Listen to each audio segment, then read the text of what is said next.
lock your guns up. Tonight on Connecticut's news station, renewed calls to practice safe gun storage after a teen accidentally shoots himself in the head. And you might start noticing red light cameras in towns and cities across the state in the not too distant future. How a new law is making it happen. Right now we have some folks, extremists, jackasses in the House of Representative Republicans. Plus, local leaders are sending a strong message to lawmakers while they avoid a government shutdown for now. And for the first time in more than 3 years, student loan payments are back. What you need to know if you are a borrower.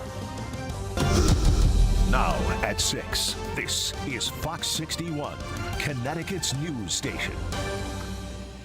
And good evening, and thanks for joining us for the Fox 61 News at 6. I'm Brent Harden. And I'm Sarah Sanchez. Developing in Watertown, police execute a search warrant and remove more than 20 firearms from a home. 14-year-old boy accidentally shot himself in the head at that home over the weekend. And now the Department of Children and Families is investigating with police. Fox 61's Samaya Hernandez has the latest. Officials say that 14-year-old boy is critical but slowly recovering in the hospital. They say he was home alone when he began playing with an unsecured weapon. It went off and a bullet pierced his head. Watertown's Oakville neighborhood heartbroken, stunned by what Police Chief Josh Berniger calls a preventable tragedy. Arriving officers found the boy on the first floor of the residence bleeding heavily from an injury to his head. Firefighters on scene, doctors at Waterbury Hospital, and now Connecticut Children's, working for more than 2 days to save a 14-year-old boy who was found Saturday conscious but incoherent inside his Hadley Street home. Officers followed a blood trail up the stairs and into a bedroom. Hours after the boy's grandmother called 911, Watertown police executed a search warrant recovering 23 weapons from the home, Many of which were unsecured. I'm now left with a life sentence, and my child is serving a death sentence. Kristen Song knows all too well the pain that can result when a child gains access to unsecured guns. It's how she lost her son Ethan at his best friend's house nearly 6 years ago, fueling her work that led to Connecticut's Ethan's Law requiring safe storage around minors. If you are going to bring deadly items into your home, it is your job to make sure that those items are secured. On Sunday, that law was expanded even further to require people to safely store their weapons regardless of who is in the home. The boy reportedly lives with his mother and grandparents. Per statute, the gun owner could be charged. Our message to every gun owner is this: secure your firearms in accordance with the law. And according to that law that took effect on Sunday, weapons need to be contained in a container regardless of someone's age who is in that home. Meanwhile, Watertown police tell us that they are working with the state's attorney's office to determine whether or not charges will be filed. In Hartford, I'm Samaya Hernandez, Fox 61, Connecticut's news station. All right, Samaya, thank you. Well, it was a scary weekend for two Torrington women who reported being beaten in a domestic violence incident. The assaults had police calling in backup even from the fire department. Fox 61's Matt Karen has our story from Litchfield County. Well, Torrington police say a woman walked into the lobby of the police headquarters Sunday to make a report of domestic violence, but she left before speaking to anyone. So police responded to the alleged address. This is 52-year-old Martin West of Torrington, arraigned from his hospital bed after allegedly beating two women here at his Victoria Street home Sunday. Police dispatch audio. Already has blood all over his hands. Locked the door, won't listen. Fox 61 obtained the arrest warrant for West, which describes how he grabbed a frying pan that was hanging in the kitchen, striking an 80-year-old woman 4 times in the head, whose eyes were nearly swollen shut.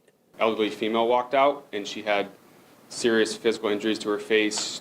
She was bleeding everywhere. Police rushed the elderly woman to safety as West, who police say briefly walked out of the house naked, ran back and tried to barricade himself, confronted by quick-thinking officers. He met us at the door and tried slamming the door on us, and at that point we were able to grab onto him. But not before officials say West intentionally set fire inside the home. 64 Victoria Street reported structure fire. The flames quickly extinguished. Police inside finding items thrown across the residence, bloodstains, smashed alcohol bottles, the bathtub overflowing, and knives sticking out of the wall above the bed. A shocking case of domestic violence. Concerning it is a red flag to the state that we're dealing with the same domestic violence victim over and over. West known to police. We kind of knew what was going to happen. Not to that extent, obviously. A repeat alleged domestic abuser. His history shows an escalating behavior, escalating violence. From his hospital bed, West, who has a history of drug, alcohol, and mental health issues, served a protective order against his 2 victims.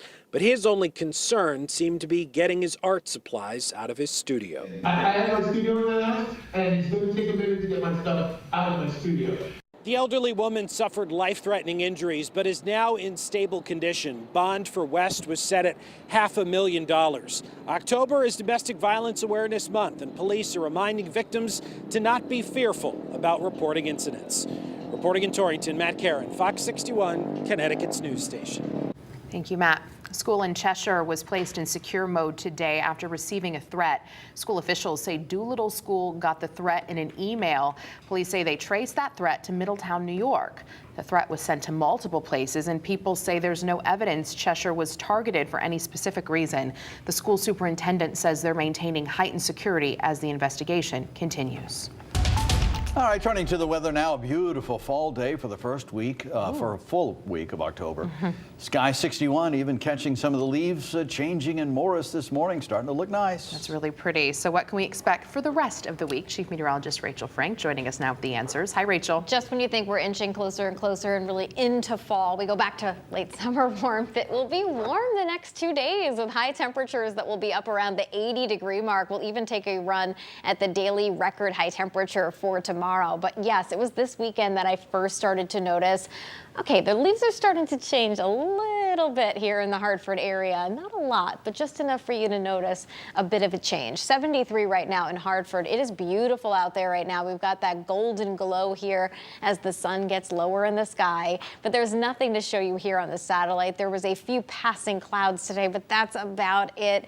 The complaint department's closed. It is nice and dry, unless of course you want to complain about last week's rain, then we'll allow it. 69 right now for Waterbury and for Norwich, and we're in the low to mid 70s for the Connecticut shoreline. Overnight lows will be dipping back into the 50s as we head towards daybreak tomorrow, and there could be some areas of patchy fog to start off the day, but fog will break for sunshine, and then temperatures are taken off tomorrow. The average high temperature for this time of year is right around 70 degrees. We'll be climbing into the low 80s away from the shoreline and upper 70s for the beaches tomorrow. So warm and pleasant, a nice mild finish to the day, but we're still talking about comfortably cool evenings. So even though it will be warm in the afternoons, we are still talking about really pleasant nights with overnight lows in the 50s in the coming days. We will see a strong front move through heading into the weekend that will bring us at least some rain. We knew it wasn't going to stay away forever, and then some cooler changes for next week. We'll talk all about the journey ahead, your full forecast coming up.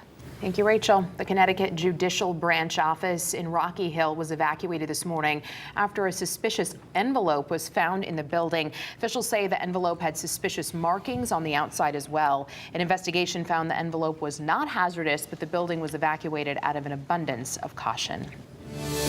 Former President Donald Trump is once again in court, this time for a civil fraud trial. Fox 61 political reporter Emma Wolfhorst has been following the proceedings, and she joins us now in studio with the latest on this. Emma?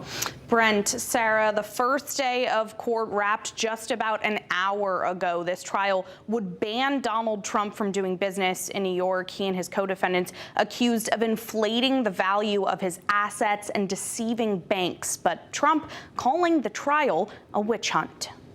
We're wasting our time on this trial with a Democrat judge from the clubhouses. It's a disgrace. Former President Donald Trump speaking outside a New York courtroom Monday afternoon on the first day of his civil fraud trial. It's a scam. It's a sham. Just so you know, my financial statements are phenomenal. There was no crime. The crime is against me. Prosecutors are accusing Trump, his family, and his business of exaggerating the worth of his assets to get better loans and insurance policies. No matter how powerful you are, no matter how much money you think you may have, no one is above the law. Attorney General Letitia James is seeking $250 million in penalties and further restrictions on Trump's ability to operate his business in New York. But Trump and his legal team pushing back, attacking James and the judge. What we are witnessing is election interference of somebody who is leading in the polls, the more they hit him.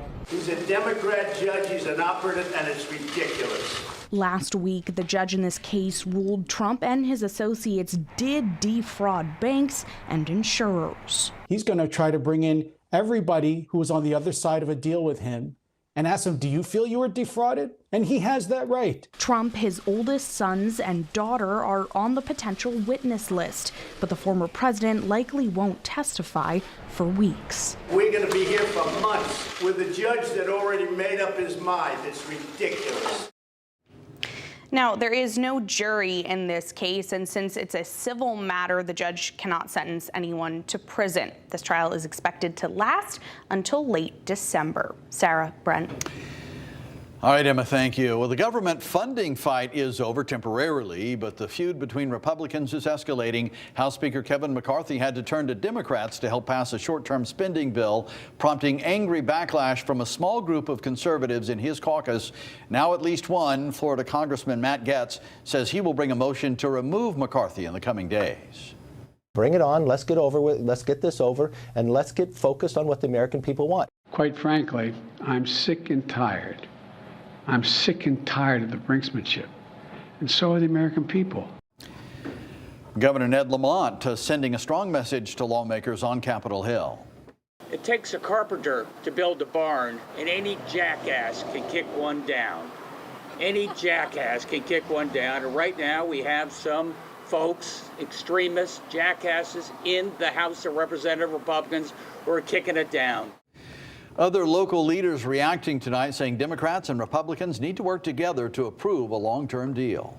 It's incredibly damaging. Instead of working to keep the government open and operating, instead of working to pass budget bills, the House Republican Conference is going to be engaged in internal fights and navel-gazing. Our resources are not unlimited, and the federal government has a role to play here that is an imperative. It's not a luxury or convenience. It's what government is supposed to do. If McCarthy can hold on to his speaker's gavel, he'll have just 45 days to pass a budget. Still to come here on the